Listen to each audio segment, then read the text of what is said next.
नमस्कार, मी विशाल पाटील. बातमी आणि बरच काही मध्ये आपल्या सगळ्यांचं स्वागत. मराठा समाजाला स्वतंत्र 16% आरक्षण देण्याचं विधेयक महाराष्ट्र विधानसभा तसंच परिषदेत आज बिनविरोध मंजूर झालं.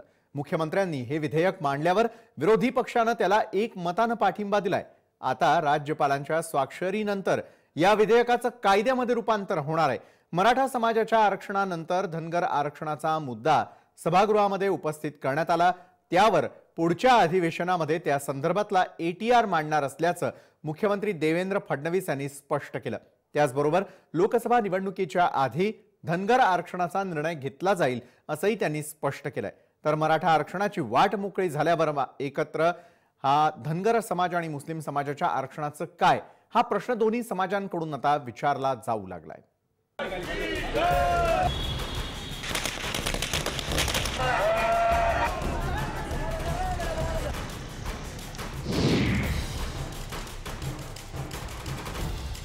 ओबीसीच्या आरक्षणाला पूर्णपणे संरक्षण देणारं कलम कायद्यामध्ये टाकलंय आणि त्यामुळे ओबीसीच्या आरक्षणामध्ये कोणताही धक्का लागणार नाही, तसंच त्याची तरतूद कायद्यात केली आहे असं मुख्यमंत्री देवेंद्र फडणवीस यांनी म्हटलंय.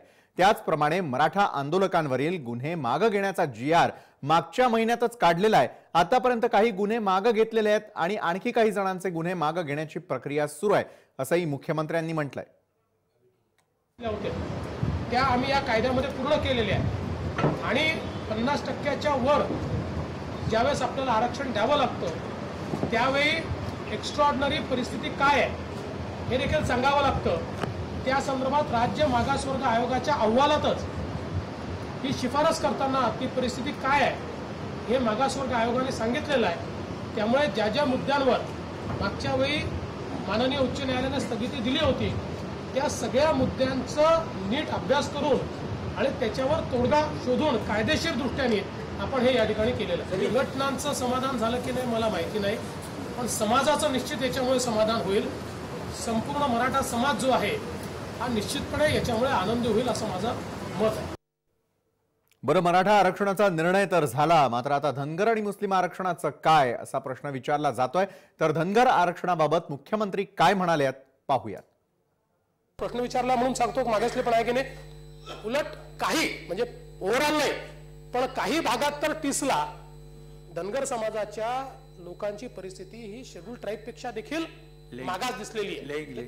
हे त्या अहवालात नमूद केलेलं आहे आणि म्हणून त्याचाच आधार घेऊन आपण या सगळ्या शिफारसी या ठिकाणी करणार आहोत. धनगर समाजाला मुळात यातला फरक एवढाच आहे की आजही धनगर समाजाला एनटीत आरक्षण आहे, पण ते संवैधानिक आरक्षण एसटीतलं जे आहे किंवा एसटी सारखं जे आहे ते त्यांना हवं आहे आणि म्हणून त्याकरता ही सगळी प्रोसेस पूर्ण करावी लागेल.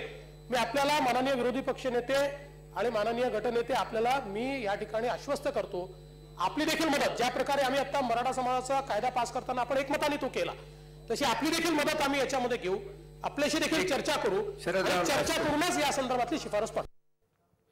तर मराठा आरक्षणाच्या विधेयकाला दोन्ही सभागृहात मंजुरी मिळाल्यानंतर विधान परिषदेमध्ये धनगर आरक्षणाचा मुद्दा उपस्थित झाला. धनगर आरक्षणाचा मुद्दाही मार्गी लावा अशी मागणी धनंजय मुंडेंनी सभागृहात केली आहे. काय ते म्हणाले पाहूयात. असा आपण सामाजिक प्रश्न सदनातल्या सर्व पक्षाच्या एकमताने सदस्यांनी सोडवला तसा हा सुद्धा सोडवायचा, पण मूळ अडचणी हा सोडवण्यासाठी ज्या आहेत आणि त्या अडचणी सोडवण्यासाठी सरकारकडून जी पावलं उचलायला पाहिजे आहेत त्याच्यामध्ये कुठेतरी आम्हाला थोडासा संशय वाटायला लागला. कदाचित तो संशय नसेलही, आमचा असेल, सरकारचा तो प्रयत्न चांगलाही असेल, पण सभापती महोदय उद्या 30 ना अहवाल दिला की ठीक आहे आरक्षण द्या, तो संवैधानिक अधिकार नसताना तो 30चा अहवाल स्वीकारून राज्य सरकार आरक्षण देईल का? आणि जर त्या अहवालामध्ये आरक्षण किंवा मागास नाहीच धनगर समाज अशा पद्धतीचा अहवाल आला तर राज्य सरकार काय करणार? हे दोन मुख्य प्रश्न माननीय सभापती महोदय राज्याच्या मुख्यमंत्र्यांकडे आपल्याकडे. तर एका बाजूला मराठा आरक्षण तर मिळालंय, मात्र धनगर आणि मुस्लिम समाजाच्या आतापर्यंत केलेल्या आंदोलनांनंतर तरी त्यांना आरक्षण मिळणार का या संदर्भामध्ये अधिक चर्चा करण्यासाठी आपल्या सोबत जोडले गेलेले आहेत मुस्लिम अभ्यासक आहेत फिरदौस फातेमाजी. फातेमाजी, आपका बहुत बहुत स्वागत. त्याचबरोबर राष्ट्रवादीचे आमदार रामराव वडकुतेही आपल्यासोबत जोडले गेलेले आहेत. रामरावजी, आपलं देखील स्वागत. सगळ्यात आधी मराठा आरक्षण दिलं गेलं, धनगर समाजाचं काय, असा प्रश्न आजही तुम्ही उपस्थित केलेला होता. बरं, टीसनं अहवाल दिल्यानंतरही 3 महिने झालेले आहेत, एटीआर का मांडला जात नसावा?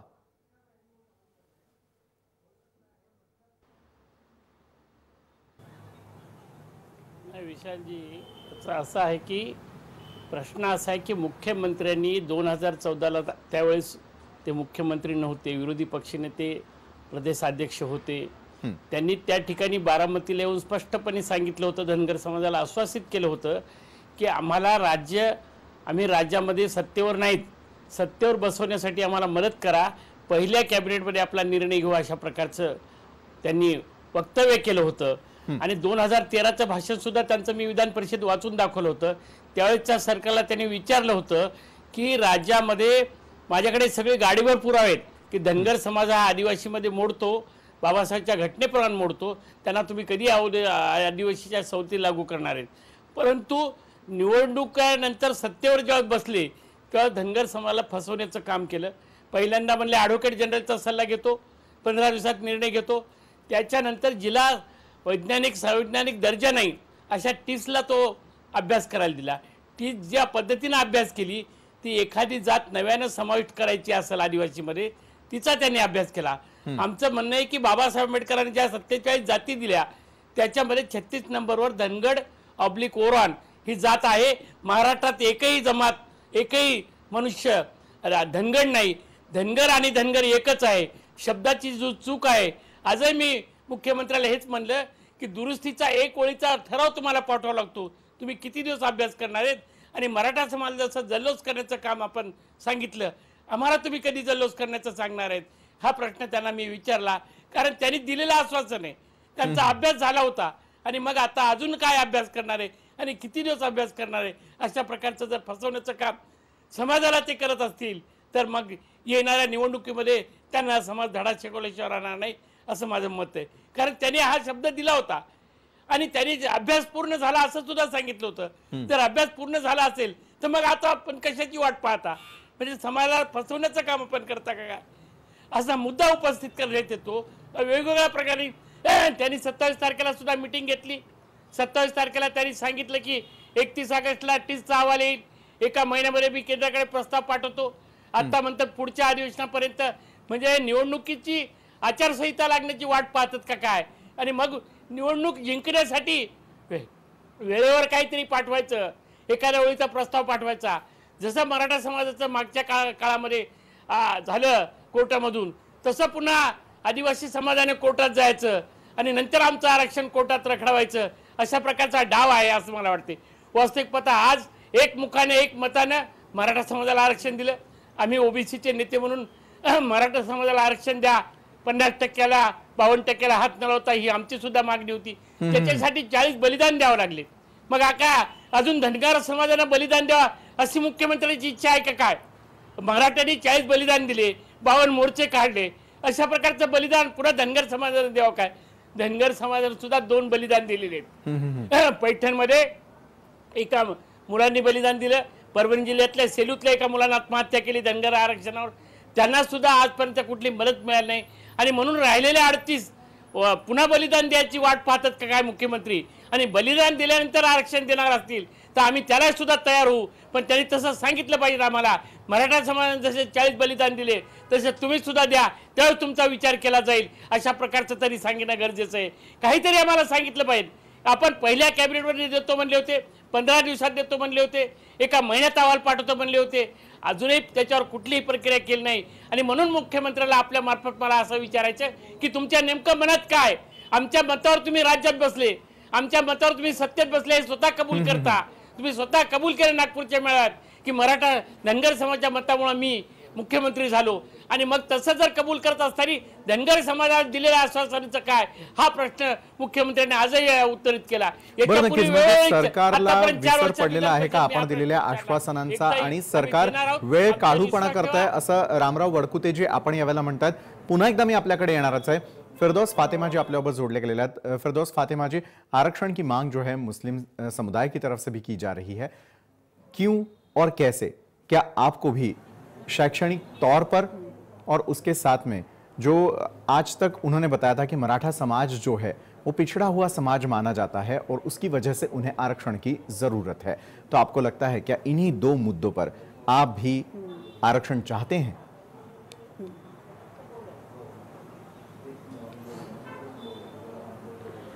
सबसे पहले तो मैं ये बोलना चाहूँगी कि आज मराठास को जो 16% रिजर्वेशन डिक्लेयर किया गया, अभी इसका निर्णय लिया गया है, सिर्फ इसकी अंमलबजावनी नहीं हुई। सबसे पहले तो देखा जाता है ना कि जब बच्चे रोते हैं तो उनके हाथ में खिलौना थमा दिया जाता है, और जब बच्चे आक्रामक होते हैं तो उनके हाथ में एक लॉलीपॉप थमाया जाता है। तो इसी तरह मुख्यमंत्री ने आज जो निर्णय लिया है कि ये एक लॉलीपॉप है। सबसे पहले तो जब तक इसकी अंमलबजावनी नहीं होगी, जब तक ये बात हम मानेंगे नहीं सबसे पहले। और देखा जाए तो मुख्यमंत्री दूजा भाव कर रहे हैं हमारे साथ। कैसे? बताते हैं ना कि सबका साथ सबका विकास, तो सबका साथ सबका विकास में फिर मुस्लिम कहाँ छूट जाते हैं? हाँ, मुस्लिम काफी दिनों से आंदोलन कर रहे हैं। बात यह है कि मुस्लिम आज तक आक्रामक नहीं हुए। आज तक हमने कोई बसें नहीं जलाई, आज तक हमने कोई रेलें नहीं लूटी, आज तक हमने कोई दुकानें नहीं जलाई। तो इसका मतलब ये नहीं है क्या आक्रामकता हम नहीं दिखाएंगे तो हमको रिजर्वेशन नहीं दिया जाएगा। हम ये चाहते हैं, हम सबर के साथ मांग रहे हैं, हम अपना हक मांग रहे हैं, और हम सरकार से कोई भीख नहीं मांग रहे, हम अपना हक मांग रहे हैं। और अगर ऐसा सरकार हमको, मुख्यमंत्री साहब ने आज जैसे लाइव में दिखाया जा रहा था कि मुख्यमंत्री साहब कहते हैं कि अगर मुस्लिम हमारे साथ आते हैं तो हम मुसलमानों को भी रिजर्वेशन देंगे। तो सबसे पहले मैं ये पूछना चाहूंगी कि क्या मुस्लिमों को आज तक भी मुख्यमंत्री साहब ने अपना नहीं समझा? पहली बात तो ये है, जब मुसलमानों को वो अपना नहीं समझते तो फिर वो बात करते हैं कि हमारे साथ आओ, यानी अगर हम उनको वोट देंगे, इससे साफ साफ ये जाहिर हो रहा है कि जब हम उनको वोट देंगे तब हम उनको रिजर्वेशन देंगे। तो सिर्फ और सिर्फ ये है तो सिर्फ राजनीतिक मोनोपोली है, और ये वोट बटोरने के लिए किया जा रहा है। और मराठा के साथ मुसलमानों को भी आरक्षण दिया जाना चाहिए था, क्योंकि आप देखेंगे कि सच्चर कमेटी क्या कहती है, रंगनाथ मिश्रा आयोग क्या कहता है, तो उसके मुताबिक मुसलमान आज शैक्षणिक तौर पे, सामाजिक, राजनीतिक और आर्थिक हर इसमें विकट परिस्थिति मुसलमानों की आज है। हर मैदान में आज मुसलमान पिछड़ चुके हैं। तो हम आज मजहब के नाम पर नहीं, जैसे मुख्यमंत्री साहब ने आज बोले कि मजहब के नाम पर रिजर्वेशन नहीं दिया जा सकता, तो हम मजहब के नाम पर रिजर्वेशन मांग ही नहीं रहे। हम तो हमारी पसमानदगी के इस पे, हमारी आर्थिक परिस्थिति जो खराब हो चुकी है, तो हम उसकी बिना पर रिजर्वेशन मांग रहे। तो हमारी ये डिमांड है कि हमको भी रिजर्वेशन दिया जाना चाहिए। बरं, एका बाजूला तुम्ही रिझर्वेशनची मागणी या ठिकाणी करताय, आरक्षण मिळावं असं फिरदौस फातेमाजी म्हणतात। मात्र वडकुतेजी, मी आपल्याकडे येतो। खरोखरच मतांच्या राजकारणासाठी अशा प्रकारे वेळ काढूपणा केला जातोय असं आपल्याला वाटतं का? कारण मराठा समाजानं आक्रमक पद्धतीनं आंदोलन केल्यानंतर कुठेतरी का होईना आज मात्र 16% आरक्षण त्यांना देण्यात आलेलं आहे। आर्थिक स्तरावरती किंवा मग शैक्षणिक स्तरावरतीच अशाच प्रकारचं जे आहे ते आरक्षण धनगर समाजाला देखील अपेक्षित आहे का? मुस्लिम समाजाला देखील अपेक्षित आहे का? आणि ते टिकेल का, हा मुळात प्रश्न आहे।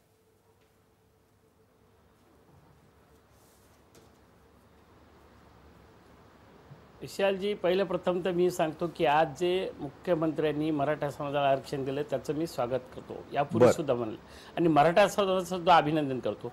परंतु आज असं दिसतंय की एकीकडे तुमची संख्या दाखवायची, फातिमाजी म्हणले तसे तुम्ही बसा जाळायच्या, आक्रमक व्हायचं, रस्त्यावर उतरायचं तरच तुम्हाला दिल्या जाईल, अशा प्रकारची जी नवीन कायदा सुरू झालेला आहे। ज्यांच्याकडे संख्या त्यांनाच मिळणार। घटनेनं या आरक्षणाचा जो शाहू महाराज असेल, बाबासाहेब आंबेडकरांच्या कल्पना ज्या होत्या त्या अशा होत्या की जे लोक फार दूर राहिले विकासापासून। आता म्हणल्या सबका साथ सबका विकास यांनी बोलले नुसते, परंतु त्याचे ज्यावेळेस शाहू महाराजांनी विचार केला तर घोड्याचं उदाहरण दिलं होतं की जो कुडमुडा घोडा आहे त्याला जर चांगलं सशक्त घोड्याबरोबर जर हे केलं तर ते टिकू शकणार नाही।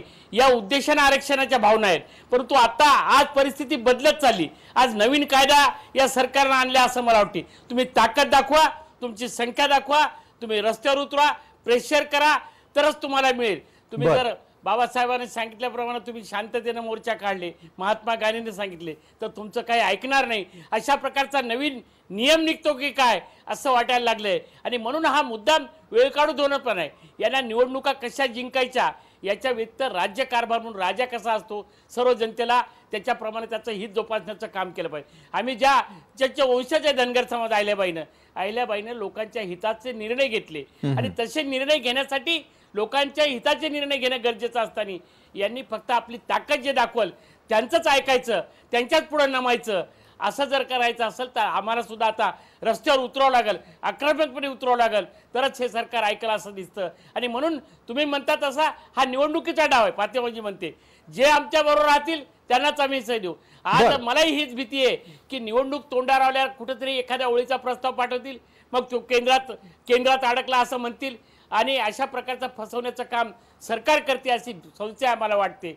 फक्त आमचे मतं कसे घेता येतील. निवडणूक जवळ आल्यानंतर जर करायचंच होतं तर पहिल्या कॅबिनेट बनले, मग तुमचा अभ्यास झाला नव्हता का? झाला नसेल तर आपण का बोललात? आपण राज्याचे प्रदेशाध्यक्ष होते, आपण किती वर्षापासून आमदार आहात आणि मग अभ्यास नसताना तुम्ही असा शब्द कसा दिला हा सुद्धा मुख्यमंत्र्यांनी आपल्या मनाला विचारायला पाहिजे. आणि म्हणून मी तुम्ही म्हणता तसं निवडणूक डोळ्यासमोर ठेवून आपल्याला याच्यात काय करता येईल, या लोकांना कसं फसवता येईल, निवडणूक जवळ आल्यावर काहीतरी करायचं आणि नंतर पुन्हा ते अडकायचं. यापूर्वी सुद्धा आमच्या शिफारशी केंद्रात गेल्या होत्या, झाल्या नाही. तसं निवडणूक आल्यानंतर केंद्रात काहीतरी एखाद्या ओळीचा प्रस्ताव पाठवायचा, तो तिथं अडकला पाहिजे, तोपर्यंत निवडून जाईल, हे सत्तेवर येतील आणि धनगर समाज वाऱ्यावरच राहील. अशा प्रकारचा डाव यांच्या डोक्यामध्ये आहे असं माझं स्पष्ट म्हणत आहे. आणि म्हणून आम्ही मुख्यमंत्र्यांना म्हणलं की तुम्ही शब्द दिला होता त्या शब्दाला जागा. तुम्ही या राज्याचे मुख्यमंत्री आहेत, जनतेला तुम्ही दिलेला शब्द पाळला पाहिजे असं आमचं मत आहे. आणि म्हणून लवकरात लवकर आज या ठिकाणी मी विनंती केली त्यांना की आपण लवकरात लवकर टीचचा अहवाल केंद्राकडे पाठवून, मी तर त्यांना ही विनंती केली की आपलं वजन केंद्रामध्ये, तुम्ही तो प्रस्ताव पाठवू नका, तुम्ही स्वतः घेऊन जा आणि मंजूर करून आणा. ही दुसऱ्यांदा मी त्यांना विनंती केली. बैठक घेतली होती त्यावेळेसही म्हणलो. आणि म्हणून अजूनही आपल्या मार्फत मला मुख्यमंत्र्याला कळवायचं की आता खूप अंत पाहू नका, आपण आमचा प्रस्ताव जे काय पाठवायचं असेल तर त्वरित पाठवून त्याची मंजुरी या लोकसभा निवडणुकीच्या पूर्वी नक्कीच. म्हणजे धनगर आणि मुस्लिम समाजाच्या आरक्षणाच्या बाबतीमध्ये आता वेळ काढूपणा करू नका, एक प्रकारे इशाराच जो आहे तो मुख्यमंत्र्यांना एक प्रकारे सरकारला दिला जातोय. मात्र यापूर्वीच आपण पाहिलेलं आहे की आज ज्या प्रकारे सरकारनं आरक्षणाबाबत बोलल्यानंतर, मुख्यमंत्र्यांनी बोलल्यानंतर याचं श्रेय लाटण्यासाठी अनेक जण पुढे आले. कारण मराठा आरक्षणासाठी मित्रपक्ष असलेल्या शिवसेनेनं देखील पुढाकार घेतला. त्यानंतर आझाद मैदानामध्ये जाऊन त्या ठिकाणी बसलेल्या आंदोलकांना लगेचच त्यांनी जाऊन भेटीगाठी केल्या. दुसरीकडे नारायण राणे देखील म्हणतायत की आपण जो अहवाल दिलेला होता तोच अहवाल जो आहे तोच कॉपी पेस्ट करण्यात आलेला आहे. मग धनगर आणि मुस्लिम समाजासाठी आता कोण पुढाकार घेणार हे देखील पाहणं महत्त्वाचं आहे. या संदर्भातली चर्चा करूयात एका छोट्याशा ब्रेक नंतर.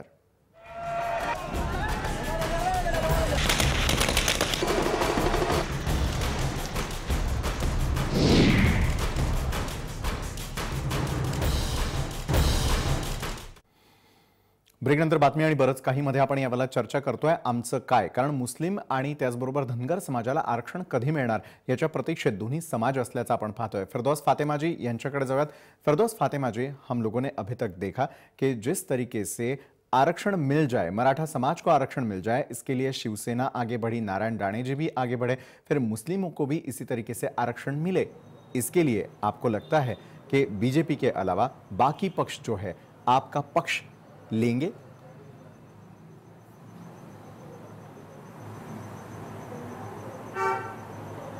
बाकी पक्षों को हमारा पक्ष लेना चाहिए. देखा जाए तो हम सेकुलर मुल्क में रह रहे ना जी, तो इसमें सबको एक साथ लेके चलना चाहिए. आर्टिकल 14 और 15 क्या कहता है कि देश में सबको समानता दी गई है. तो इसके लिए आज बीजेपी सरकार में है, कल कोई और रहेगा, लेकिन आज जो सरकार में है उसने ही मराठा को रिजर्वेशन मंजूर किया है, तो इन्होंने ही मुस्लिम को भी रिजर्वेशन मंजूर करना चाहिए. और हम ज्यादा नहीं मांग रहे, हम सिर्फ 5% मांग रहे है ना. और बोलते हैं ना कि हम तो ऐसा लड़के और रोडों पे आके और फिर कितने गुने दाखिल होते और फिर ये चीज़ों में हम पढ़ना नहीं चाहते असल में. तो हमको हमारे पसमानदगी की बुनियाद पे हमारे आर्थिक, सामाजिक, शैक्षणिक और राजनीतिक चीज़ों में हम जो पीछे है उसको बुनियाद बना के हमको 5% आरक्षण मिलना ही चाहिए. और देखा जाता है कि आज मुख्यमंत्री ने बात की क्या उच्च तंत्र शिक्षण में कितनी स्कॉलरशिप दी गई. तो मैं मुख्यमंत्री से कहना चाहूंगी क्या कई 2 साल से स्टूडेंट्स को स्कॉलरशिप नहीं मिल रही है. और अगर देखा जाए तो ग्राउंड फ्लोर पे देखा जाए तो आज हमारे बच्चे हर चीज में पीछे है. NCER की रिपोर्ट कहती है, नेशनल इकोनॉमिक अप्लाइड रिसर्च की रिपोर्ट कहती है कि आज मुसलमान हर फील्ड में पीछे है. पहली बात तो आज हमारे बच्चे स्कूल को नहीं पहुंच पा रहे. जो बच्चे स्कूल में थोड़े बहुत जाते भी है तो वो सेकेंडरी एजुकेशन हासिल नहीं कर पा रहे, और उच्च शिक्षण तो दूर की बात है। तो इस बुनियाद पे हमको आरक्षण चाहिए। आज हमारे बच्चे भी डॉक्टर इंजीनियर्स बनना चाहते हैं, आगे बढ़ना चाहते हैं। आज हम अगर गांव-गांव जाके देखें, आज सिर्फ क्या है कि ये जो सरकार है तो ऊंट पर से बकरियां चरा रही है। ये ग्राउंड फ्लोर पे जाकर देख नहीं रही है कि गांव में दूर-दूर स्कूल है तो बच्चे 7वीं के बाद स्कूल छोड़ दे रहे हैं, ड्रॉप आउट कर रहा है। शेळ्या हाकण्याचं काम करताय असं फिरदौस फातेमाजी यांना म्हणायचंय। आपल्याकडे वेळ जी आहे ती फार कमी उरलेली आहे। रामराव वडकुतेजी, अगदी थोडक्यामध्ये तुम्हाला विचारावं असं वाटतं की मराठा आरक्षणासाठी सगळेच पक्ष आपली ताकद लावून जे ते उभे राहिलेले होते आणि आज भाजपच नाही तर सर्व पक्षांनी याचं श्रेय लाटण्याचा प्रयत्न केला। मग धनगर समाजासाठी आणि मुस्लिम समाजासाठी देखील पुन्हा एकदा या सगळ्यांनी श्रेय लाटण्यासाठी म्हणून का होईना मात्र आरक्षणासाठी प्रयत्न करणं गरजेचं आहे असं वाटतं का? वडकुतेजी, अगदी थोडक्यात, वेळ संपली आपली।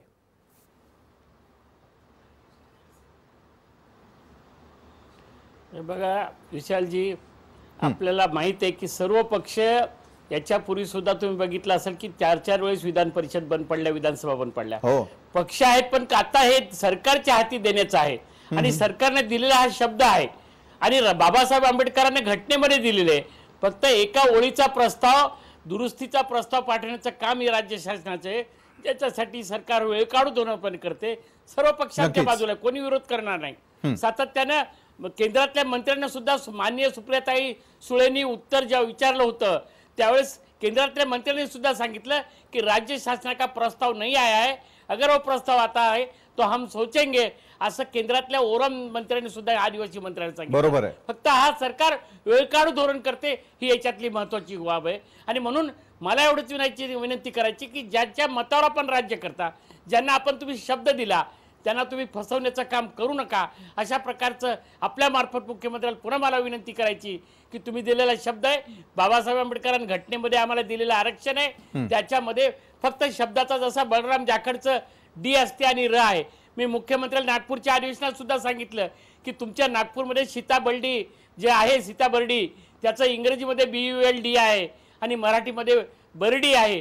इंग्रजी आणि ड आणि रचा अपभ्रंश असतो, त्याच्यामुळे आम्हाला 60 वर्ष आमच्यावर अन्याय झालेला आहे। एवढा एका दुरुस्तीसाठी आम्हाला सातत्यानं म्हणजे लवकरात लवकर दुरुस्ती करून 60 वर्षांचा अन्याय दूर करावा असं रामराव वडकुते यांना वाटतं आणि धनगर समाजाची बाजू त्यांनी मांडलेली आहे। तर दुसरीकडे मुस्लिम समाज जो आहे तो आर्थिक स्तरावरती आणि त्याचबरोबर त्यांना राजकारणामध्ये देखील जे आहे ते आरक्षण आवश्यक असल्याचं फिरदौस फातेमाजी बातमी आणि बरंच काही मध्ये या चर्चेमध्ये बोलताना आपल्याला दिसल्या।